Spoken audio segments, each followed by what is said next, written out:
ભક્ત ગોરા કુંભાર.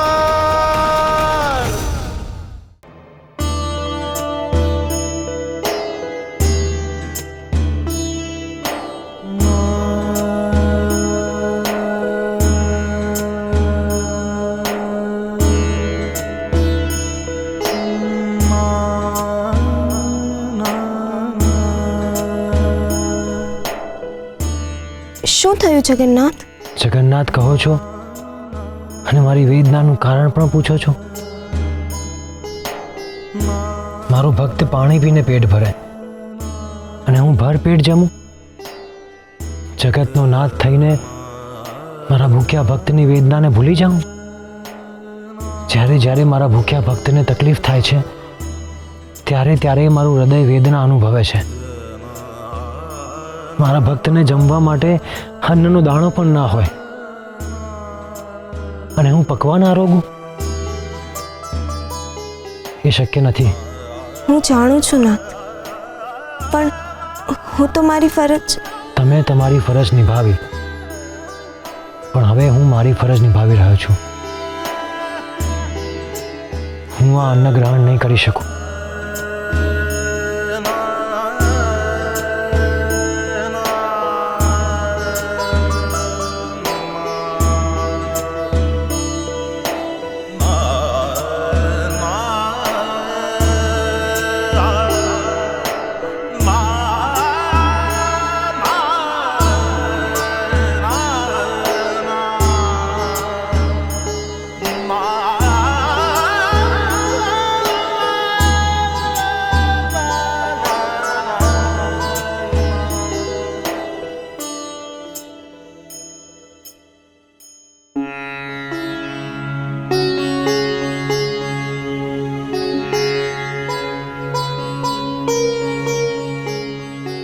માં, મને બહુ ભૂખ લાગી.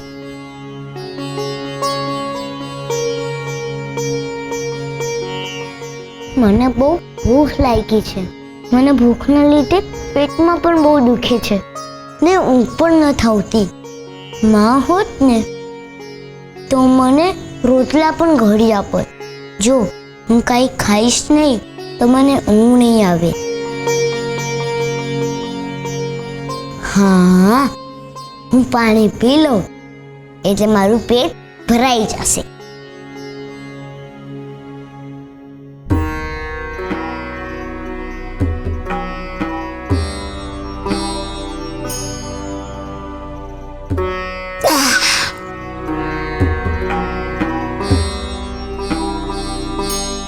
ગોરા, મને ઊંઘ નથી આવતી. કેમ કેમ તને ઊંઘ નથી આવતી? તને ભૂખ લાગી છે? ના, મને માની બહુ યાદ આવે છે. તને નથી આવતી? મને પણ માની યાદ આવે છે. માં હોત ને તો એ આપણને હાલોડું કહીને હોડાવી દેત. હું માની હાડી ઓળીને હોઈ જાઉં ને તો મને એવું લાગતું કે માના ખોળામાં હું તો છું. ગોરા, હવે આપણને કોઈ દી ઊંઘ નહીં આવે? હવે આપણે રોજે આખી રાત જાગવું પડશે? ના ભાઈ, એવું ન હોય. મને તો માના હાલોડા વગર ઊંઘ જ નથી આવતી. ગોરા, તને હાલોડા ગાતા આવડે છે? પણ માં જેવું તો ન જ આવડે ને.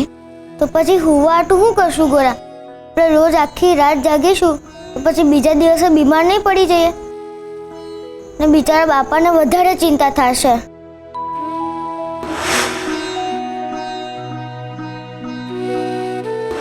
હા, હાડી, માની હાડી. માં નથી પણ માની હાડી તો છે ને. પણ હાડીથી શું કરીશું?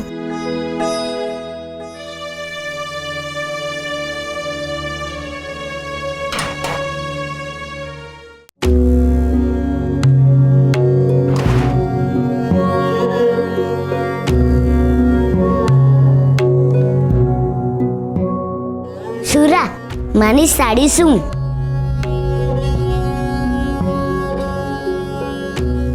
આમાંથી તો માની સુગંધ આવે છે. હા, એટલે આપણે માની હાડી ઓઢીને હોઈ જઈશું એટલે ઊંઘ આવી જશે. હા.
હરે કૃષ્ણ હરે કૃષ્ણ હરે કૃષ્ણ. પરમાપા શું થયું? આમ અચાનક ભજન કા રોકી દીધું? હરે કૃષ્ણ. હા, મને લાગ્યું હમદુય સારું થઈ ગયું છે, પણ આજે એવા ને એવા જ છે. ભગત, અમારાથી તો કાંઈ ના બોલાય, પણ અટાણે બોલવું પડે એમ છે. ખોટું ન લગાવતા, દેવી ભાભીને હજુ 13મું નથી થયું અને આ ભજન ને બધું સારું ન લાગે ભગત. હરે કૃષ્ણ. ભજન નહીં, હરિનું નામ પણ ન લેવાય અને દીવડા પણ ન પ્રગટાવાય. હું કામ? બેટા, અટાને હૂતક ચાલે છે એટલે પાપમાં પડાય. છૂટક એટલે હું? ગોરા બેટા, દેવી ભાભી જ્યારથી નથ ને એ દીથી લઈને 13મા સુધીને સૂતક કહેવાય. 13મું એટલે હું? ગોરા, તું બહુ હવાલો કરે છે. આ બધું તને પછી સમજાવીશ. ના, મારે અટાણે સમજવું છે. જો ગોરા, કોઈ માણસ ગુજરી જાય ને તો 13 દિવસ સુધી શોક પાડવો પડે અને હરિનું નામ હોય ન લેવાય, એટલે આપણે પાપમાં પડીએ એવો આપણામાં રિવાજ છે. આવો રિવાજ ન હોય. હરિનું નામ ન લઈએ એવો કેવો રિવાજ? ગોરા બેટા, અત્યારે તું નાનો છે, મોટો થઈશ ને હંધુય સમજી જઈશ. હા બેટા. હાલો હાલો, હવે આપણે જવું પડશે. હા હાલો. હરે કૃષ્ણ હરે કૃષ્ણ. ગોરા બેટા, બાપાનું સુરાનું ધ્યાન રાખજો હો. અટાને અમે જઈએ છે.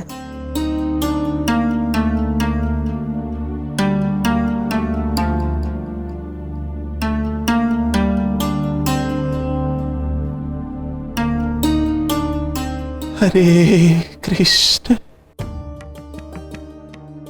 આ કેવા રિવાજો છે? હું તો એક દી હરિનું નામ લીધા વગર ન રહી શકું, તો 13 દી કેમ ન રહી શકીશ? માં તો હરી પાસે જ ગઈ છે, તો એમનું જ નામ હું કામ ન લેવાય? મારે હંદુએ ભાઈ બહેનને પૂછવું પડશે.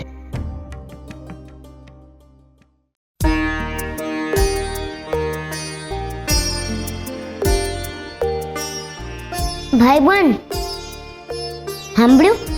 સકરી કાકી ઓલી 13મા વિશે વાત કરી એ મને સમજાવો ને ભાઈ બહેન, મારે જાણવું છે. ભાઈબંધ, શું જાણવું છે તારે?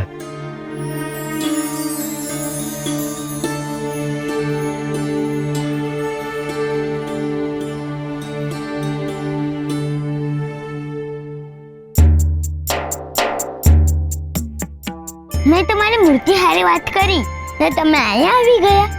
કેમ, હું મારા ભાઈબંધને મળવા ના આવી શકું? આવી શકો ને. ભાઈબંધને મળવા ન આવે તો બીજું કોણ આવે? બોલ, શું પૂછવું હતું તારે? સકરી કાકી કહેતા હતા કે ગોરા, એ ગોરા, અટાણે કોની હારે વાત કરે છે? હું છે ને, તું નહીં સમજે. બોલ, શું કામ હતું?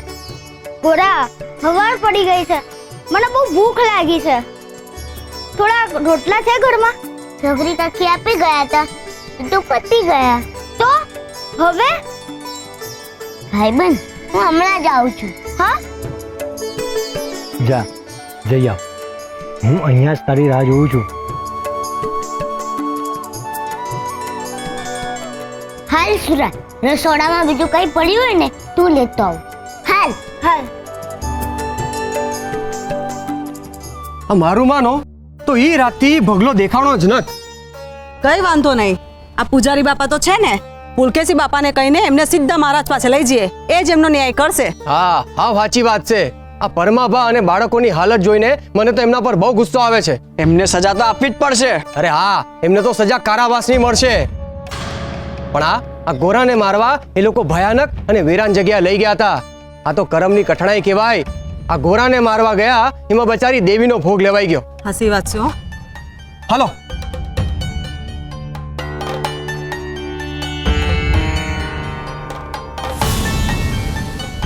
હજી ઊંધી પુલકેશી બાપાએ મંદિર કા નથી ખોલ્યું?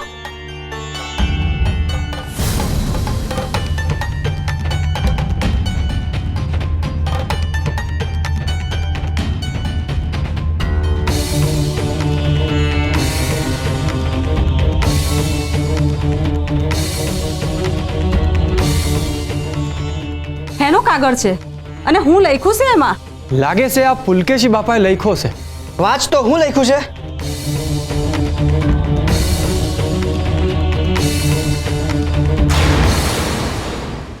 હરે કૃષ્ણ.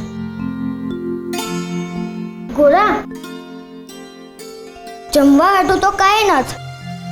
હવે શું કરીશું? મને તો બહુ ભૂખ લાગી છે. બાપા, બાપા, હરે કૃષ્ણ. ભાઈને બહુ ભૂખ લાગી છે ને રોટલો પણ પતી ગયો છે. શું કરીએ બાપા? પેટનો ખાડો મારો હરિપુર છે. રોટલા મારો હરિયાલ છે. હરે કૃષ્ણ. ગોરા, હું શકરી કાકી પાસેથી રોટલો માંગીને આવું. બેટા, હાથ કોઈ દી આમ ન રાખતો, હંમેશા આમ જ રાખવો ને ક્યારે પણ કોઈ દીને આપવામાં ક્યારેય પાછો ન પડતો. હો ને મારા દીકરા? ગોરા, હું રોટલો લઈને આવું. હા ના ભાઈ. ગોરા, સમજ ને, મને બહુ ભૂખ લાગી છે. સુરા, તને તો ખબર જ છે ને કે માં હું કહેતી હતી કે હાથ હંમેશા આમ નહીં આમ રાખવાનું. મને કઈ સમજાતું નથી. મને બહુ ભૂખ લાગી છે. ભાઈ, તને યાદ છે માએ મને રોટલા ઘડતા શીખવાડ્યું હતું? બસ હવે આના મસળ લોટ બાંધો ભેગો કર. એટલે તને રોટલા ઘડતા આવડે છે? હું બનાવી જોઉં. જો કદાચ બની જાય તો તારે ખાવા થાય. હા.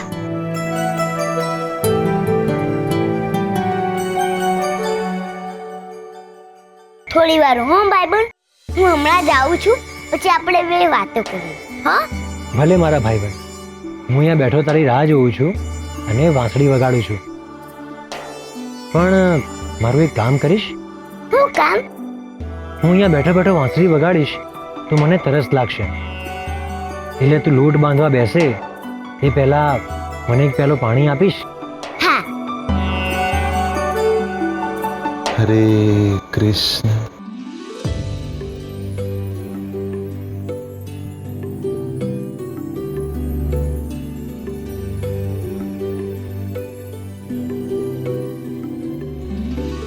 ગોરા, પાણીનો પ્યાલો ન્યા હું કેમ મૂક્યો?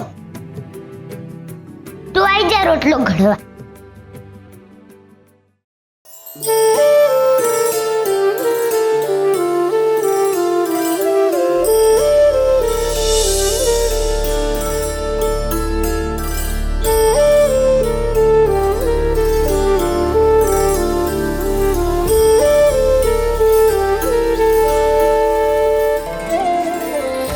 ભાઈ, આટલો લોટ થઈ રહેશે ને? મને નથી ખબર. મને તો બહુ ભૂખ લાગી છે. આટલા લોટમાંથી બહુ બધા રોટલા બની જશે. સારું, તો બનાવી જો.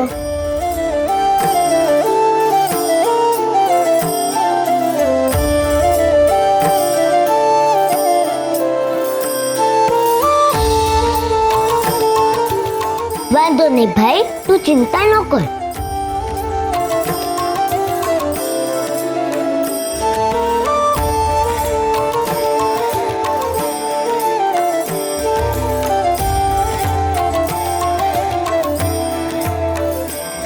ગોરા, જો પાછું આટલું બધું પાણી નાખી દીધું.